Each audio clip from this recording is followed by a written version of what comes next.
জনসংযোগ কর্মসূচি নিয়ে এসেছেন। আমরা একটুখানি আগে দেখছিলাম যে তৃণমূলের নেতারা একেবারে এলাকা টহলদারি দিচ্ছেন এবং এখনো পর্যন্ত কিছু তৃণমূলের নেতাকর্মীরা ঠিক আপনি যে একটা বক্তব্য দিচ্ছেন আপনার কিছু না বলছেন। তো অসুবিধা কি হচ্ছে? অসুবিধা কি হচ্ছে? তৃণমূল তার মতো করে রাজনীতি করবে, আইএসএফ এর মতো করবে, সিপিএম এর মতো করবে, বিজেপি কংগ্রেস যার ইচ্ছা যেরকম ভাবে রাজনীতি করবে। আর কেউ যদি ধমকে চমকানো করতে যায় তাহলে ছাড়াবে না, 100 বার থাকবে। এটা গণতান্ত্রিক রাষ্ট্র। পশ্চিমবাংলায় মানুষ যে যার মতো যার দল যাকে ভালো লাগবে সে তার দল করবে, তার কোনো সমস্যা নেই আমার। আপনি চালতাবেড়িয়া গ্রামে আসলে এবারে এই কাছে ঘুরঘুর করছে, এটাও তো হতে পারে। আইএসএফ এর আদর্শ সব দেখছে, বিগত দিনেও দেখেছে, হয়তো গা ঘাসাচ্ছে, আগামী দিনে আইএসএফ এর ঝান্ডা ধরবে। ভিতর থেকে অনেক যোগাযোগ রাখছে। শওকত বাবু যেভাবে এদেরকে শোষণ করছে না, এরাও ব্যতিব্যস্ত হয়ে পড়েছে। শওকত মোল্লার র কমিটি থেকে বাদ দেওয়া হয়েছে, কোর কমিটি থেকে বাদ দেওয়া হলো। কি করবো আমি? তারপরেই তৃণমূলের নেতারা আইএসএফ এর নেতাদের পাশে ঘুরে বেড়াচ্ছে এবং কি তাহলে কি তারা জয়েন করবে? তারা শওকত মোল্লার পাশের লোক তারা। আমি ওটা বলতে পারছি না, তবে একটা কথা বলছি, শওকত সাহেব বড় নেতা হোক কোনোদিনের জন্য চাইবে না সবসময় বোমাবাজি মারামারি হানাহানি করবে, এটা দেখাতে চাই। শুধু শওকত সাহেব নয়, আরো যারা আছে তাদেরকে এরা কোনোদিন নেতা করতে দেবে না, এদের মারামারির কাজেই লাগাবে। এই কি একটা কোর কমিটি থেকে দেখলাম সেখানে হলো, সেখানে শওকত সাহেবের নাম নেই, অলরেডি সে শওকত সাহেব। এটা অনেক বিতর্ক আছে, অনেক তর্ক আছে। শুধু একটা কথা আমি বলবো, যে গরু দুধ দেয় তাকে লালন পালন করবে, দুধ দেওয়া বন্ধ হয়ে গেলেই তাকে বাজারে তুলবে। আরাবুল ইসলাম সাহেব এতদিন দুধ দিচ্ছিল, আরাবুল ইসলাম সাহেবকে লালন পালন করেছে, খাইয়ে দাইয়ে হষ্টপুষ্ট করে রেখেছিল। যেই দুধ দেওয়া বন্ধ করে দিয়েছে, ওই আমাদের তো মামলা ছিল, আরো অনেক মামলাতে জেল খাটিয়ে দিয়েছে। তো আমি এখন দেখছি এবার যেন মনে হচ্ছে শাহজাহান শেখের পরে শওকত সাহেবের মধ্যে একটা টার্গেট মনে হচ্ছে, আমার যতটুকু বুঝতে পারছি। যদিও যে অন্যায় করেছে সে অন্যায়ের ছাড় নেই, তাকে শাস্তি ভোগ করতেই হবে।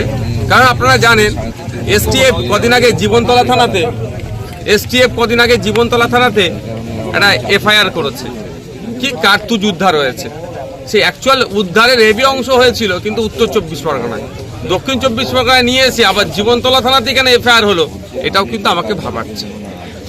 ভাইজান, আজকে আমরা এই এলাকাতে আসলাম, এই এলাকার কিছু মানুষ তারা বলছিল যে ঠিক আপনি যখন এখানে আসবেন ঠিক তৃণমূলের নেতাকর্মীরা তারা আপনাকে দেখে গো ব্যাক স্লোগান দেবে, কিন্তু আপনাকে দেখার পরে তারা চুপচাপ করে বসে রয়েছে। কারো যদি ভালো লাগে দিলে দেবে, কালো পতাকা দেখার হলে দেবে। আমি জিজ্ঞাসা করবো কেন দিচ্ছ, তার জিজ্ঞাসা করবো যদি সুযোগ পাই যে কেন দিচ্ছ ভাই। যদি যুক্তিসঙ্গত থাকে বলবো আর একটা বেশি করে কালো পতাকা দিয়ে আরো 2 বার স্লোগান বলে আমার নামে। এই যুক্তির বাইরে হয় বোঝানোর চেষ্টা করবো। কি হয়েছে? এটাও তো হতে পারে শওকত মোল্লা বারবার বলতেন মমতা ব্যানার্জি তার পাশে আছে এবং যে কোর কমিটি একটা কথা বলো ভাই, ওইসব বাদে অন্য কথা বলো, ওদের নাম কম নাও না ভাইজান। তাহলে রীতিমতো কেন নষ্ট করছে ওরা? তো অভিষেক বন্দ্যোপাধ্যায়ের কর্মী সভাতে বলেছে যে 2021-এ 214টা সিটে জিতেছিল, কিন্তু এবারে বলেছে যে 215টা সিটে আমরা জিতবো। কিন্তু দেখা যাচ্ছে ভাঙড়ের দিকেই তার লক্ষ্য, আদার্স কোনো বিজেপি বিধায়কের দিকে কোনো লক্ষ্য নেই। আরো বিধানসভা নেবে না তো ওদের সাথে কি বিজেপির সত্যিকারের লড়াই? যদি বিজেপির সত্যিকারের লড়াই থাকতো এতক্ষণ শুভেন্দু অধিকারী জেলের মধ্যে থাকতো, দিলীপ ঘোষ কান্ত মজুমদাররা জেলের মধ্যে থাকতো। যেভাবে একটা ধর্মকে টার্গেট করে, মাদ্রাসা শিক্ষা প্রতিষ্ঠানকে টার্গেট করে বাজে মন্তব্য করে যাচ্ছে, ওদের লড়াই তো আমাদের সাথে, যারা ধর্মনিরপেক্ষ, যারা গণতান্ত্রিক শক্তিকে আরো শক্তিশালী করতে চাইছে, যারা গণতন্ত্রের প্রতিষ্ঠা করতে চাইছে, তাদের বিরুদ্ধে লড়াই এদের। কারণ আমরা যার ধর্ম বর্ণের নির্বিশেষে বঞ্চিত মানুষের পাশে থাকছি, এই জন্যই এদের অসুবিধা হয়ে যাচ্ছে। আমরা বিধানসভার মধ্যে ফেক ST/SC সার্টিফিকেটের বিরুদ্ধে যেভাবে কথা বলছি, ওবিসি থেকে মুসলমানরা যাতে ইনক্লুড হয় ওবিসিতে, তার দাবি তুলছি। আমরা বিধানসভার মধ্যে যেভাবে জলজমি জঙ্গলের দাবি করছি, অধিকারের কথা বলছি, ঠিক একইভাবে ওয়াকফ সম্পত্তি যেন না বেহাত হয় তার কথা বলছি। আমরা বিধানসভাতে এই রমজান মাস চলছে, আজ থেকে শুরু হয়েছে রোজা, ফলের দাম জানি না এখন কি আছে। আজকে বাজারে যাইনি, আমি নিজেও বাজারে যাব, যে বাজারে দেবেন রমজান মাস এসে গেলে ফলের দাম বেড়ে যায়, ফলের দামটা কমানো যাতে যায় তার কথা বিধানসভার মধ্যে বলছি। আজ পর্যন্ত পশ্চিমবাংলার বিধানসভার ইতিহাসে তো হয়নি কেউ এরকম বিধানসভার মধ্যে দাঁড়িয়ে সরাসরি কেউ বলেনি যে রমজান মাস আসছে ফলের দাম না বাড়ে। ফলে ওদের কাছে এটা নতুন লাগছে।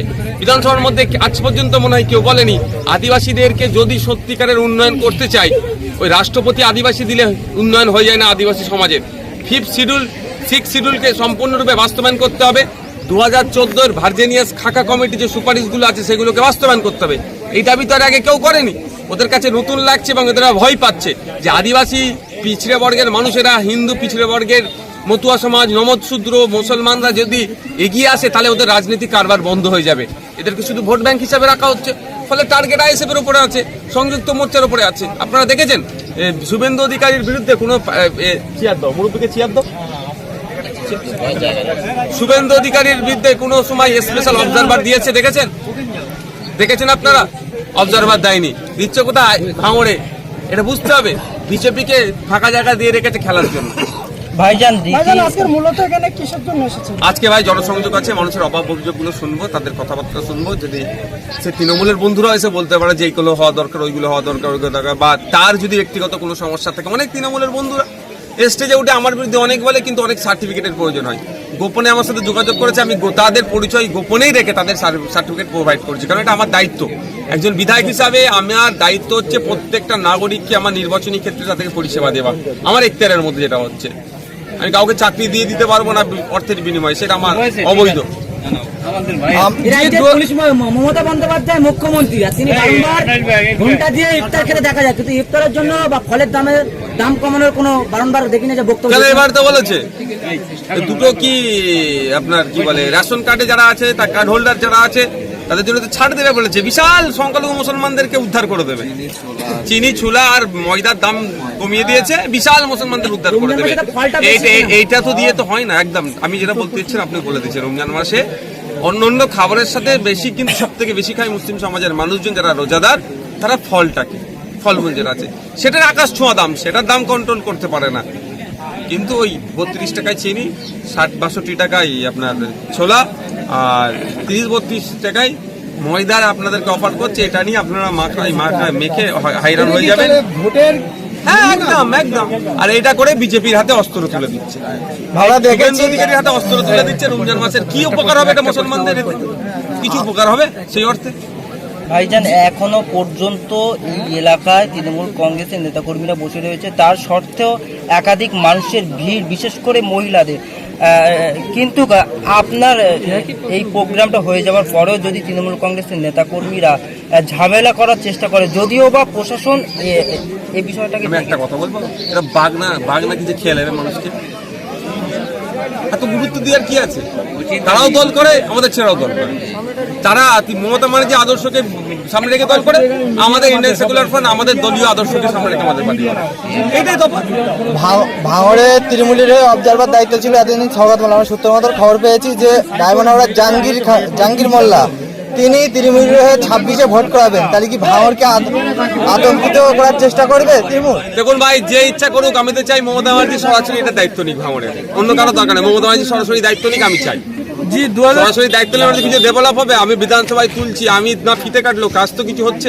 ওই বাসঘাটের যে রাস্তাঘাট, ওইদিকে চণ্ডীপুরের ব্রিজ থেকে শুরু করে কিছু তো কাজ হচ্ছে, সব আমারই তোলা, বিধানসভা আবাস তোলা। না, পঞ্চায়েত ভোটে যেভাবে একাধিক লাশ পড়েছে, সময় কথা বলবে। আমরা কোনোদিন রাজনীতি করি না, করবো না, রক্ত রাজনীতি আমরা করতে চাই না।